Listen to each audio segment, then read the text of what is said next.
નમસ્તે ખેડૂત મિત્રો, ખેડૂત માહિતી કેન્દ્ર ચેનલમાં આપનું હાર્દિક સ્વાગત છે. ખેડૂત મિત્રો, આજે આપણે જોવાના છીએ આ વિસ્તારમાં વરસાદની આગાહી.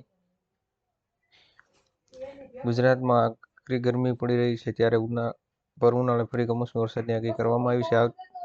હવામાન વિભાગની આગાહી મુજબ 12 અને 13 એપ્રિલ દક્ષિણ ગુજરાતમાં વરસાદની શક્યતા છે. તે દરમિયાન સુરત, નવસારી અને વલસાડમાં હળવો વરસાદ પડી શકે છે. જ્યારે આઈએમડીએ કરેલી આગાહી અનુસાર આવનારા 5 દિવસ હવામાન પલટો આવશે, તેમજ ગુજરાત અને સૌરાષ્ટ્રના દરિયાકાંઠાના વિસ્તારોમાં ગરમ ભેજવાળી હવાને કારણે હવામાન બદલાઈ શકે છે. ખેડૂતો માટે સરકારનો મહત્વનો નિર્ણય. સરકારે ખેડૂતોના હિતમાં એક સારો નિર્ણય કર્યો છે. આગામી સમયમાં ખેડૂતોને બાગાયત ખેતી લક્ષી યોજનાને લાભ મળે તે માટે સરકારે મહત્વનો નિર્ણય લીધો છે. ખેડૂત પોર્ટલ પર 11 મે 2024 સુધી અરજી કરી શકાશે. ખેડૂતોને બાગાયત ખાતાની વિવિધ સહાયલક્ષી યોજનાનો લાભ લેવા માટે ખેડૂત પોર્ટલ પર અરજી કરવાની રહેશે. જો તમે પણ ખેડૂતો હોવ તો યોજનાનો લાભ લેવા માટે મેળવી શકો છો. માહિતી ખેડૂતો માટે ખૂબ જ ઉપયોગી છે, એટલે અહીં ખેડૂત મિત્રોને શેર કરવા ભૂલતા નહીં. દેવા માફી અંગે ફેસલો. કોંગ્રેસ સાંસદ રાહુલ ગાંધી દ્વારા દેવા માફીને લઈને સરકાર વિરુદ્ધ પ્રશ્નો કર્યા છે. મોદી સરકારને કહી દીધું છે કે દિવસ રાત ચૂંટણીની ખેતી કરનારા મોદીને છેલ્લા 10 વર્ષમાં માત્ર ખેડૂતો સાથે છેતરપિંડી કરી છે, જેના કારણે દેશમાં દરરોજ 30 ખેડૂતો દેવાના કારણે જીવ ગુમાવી રહ્યા છે, તેવું રાહુલ ગાંધી દ્વારા ટ્વીટ કરીને પોસ્ટ કરવામાં આવી છે. આ વાતની કહી શકાય કે જો રાજ્યમાં આવનારા સમયમાં કોંગ્રેસની સરકાર બનશે તો ખેડૂતો માટે દેવા માફીની જાહેરાત કરશે. અગાઉ પણ ચૂંટણી વખતે 2 લાખ સુધી દેવું માફ કરી કોંગ્રેસ પાર્ટીએ જાહેરાત કરી હતી. અકસ્માત બાદ 5-5 લાખ ખાતા. માર્કસ અકસ્માતમાં ઘાયલ થયેલા લોકોને સમયસર સારવાર આપવા માટે કેન્દ્ર સરકાર નવી યોજના લાવશે. માર્ગ અકસ્માતની અંદર ભોગ બનેલ જે વ્યક્તિ હશે તેમને 5 લાખ રૂપિયા સુધીની મફત સારવાર આપવામાં આવશે. આ અંગે ચંડીગઢમાં એક પાયલોટ પ્રોજેક્ટ શરૂ કરવામાં આવ્યો છે. કેન્દ્રએ કહ્યું કે પ્રોજેક્ટના પરિણામના આધારે આ યોજના સમગ્ર દેશમાં લાગુ કરવામાં આવશે. અકસ્માત દિવસથી 7 દિવસ સુધી મફત સારવાર આપવામાં આવશે. પીએમ મોદી આવશે ગુજરાત. પ્રધાનમંત્રી નરેન્દ્ર મોદી ચૂંટણી પ્રચાર અર્થે ગુજરાત આવશે.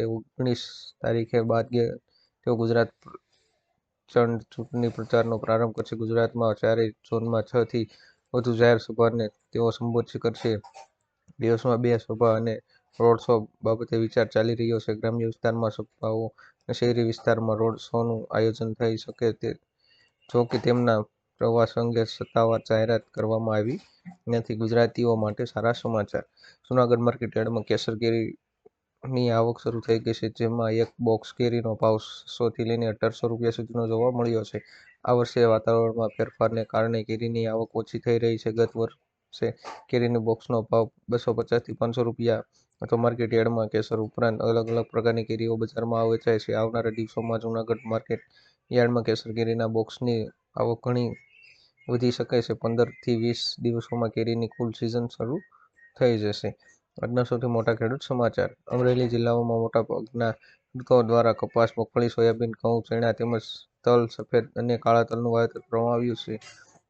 સાવરકુંડલા યાર્ડમાં મોટી મગફળીના 1300 રૂપિયા ભાવ રહ્યો હતો. સાવરકુંડલા માર્કેટિંગ યાર્ડમાં કપાસનો ભાવ 1351 રૂપિયાથી લઈને 1541 રૂપિયા સુધીનો રહ્યો હતો. આજે કપાસની 700 મણની આવક નોંધાઈ હતી. સાવરકુંડલા માર્કેટમાં ચણાની જણસીની હરાજી કરવામાં આવી હતી. ચણાનો ભાવ 1060 રૂપિયા સુધીનો લઈને 1152 રૂપિયા સુધીના બોલાયા હતા. નવી વીમા યોજના. કેન્દ્ર અને રાજ્ય સરકાર ગરીબ અને આર્થિક રીતે નબળા વર્ગ માટે ઘણી બધી યોજનાઓ લાવી રહી છે. આ યોજનાઓમાં ઘણી બધી યોજના છે જે લોકોને સામાજિક સુરક્ષા પ્રદાન કરે છે. તમને એક યોજના વિશે જણાવશું અને આ યોજનાનું નામ છે પ્રધાનમંત્રી સુરક્ષા વીમા યોજના. આ સુરક્ષા યોજનામાં વર્ષે માત્ર 20 રૂપિયા રોકાણ કરીને તમે 2 લાખ રૂપિયાનું વીમા કવચ મેળવી શકો છો. અત્યાર સુધીમાં દેશના લાખો નાગરિકો આ સરકારી યોજનાનો લાભ લઈ ચૂક્યા છે. પીએમએસબીવાય એક સરકારી વીમા યોજના છે. તેઓનો લાભ 18 વર્ષથી 70 વર્ષ સુધીના કોઈપણ ભારતીય નાગરિક લઈ શકે છે. લેપટોપ ખરીદવા 25,000 રૂપિયા સહાય. લેપટોપ સહાય યોજના અંતર્ગત 25,000 અથવા તો તમે જે કિંમતનું લેપટોપ લીધું હોય તે કિંમતના 50 બંનેમાંથી જે ઓછું હોય તે સહાય મળવાપાત્ર થશે. જ્યારે આ સહાય મેળવવા માટે તમે ધોરણ 12 પાસ હોવા જોઈએ અને ધોરણ 12માં 70% રેન્ક હોવું જોઈએ તો જ તમને આ લેપટોપ સહાય યોજનાનો લાભ મળશે.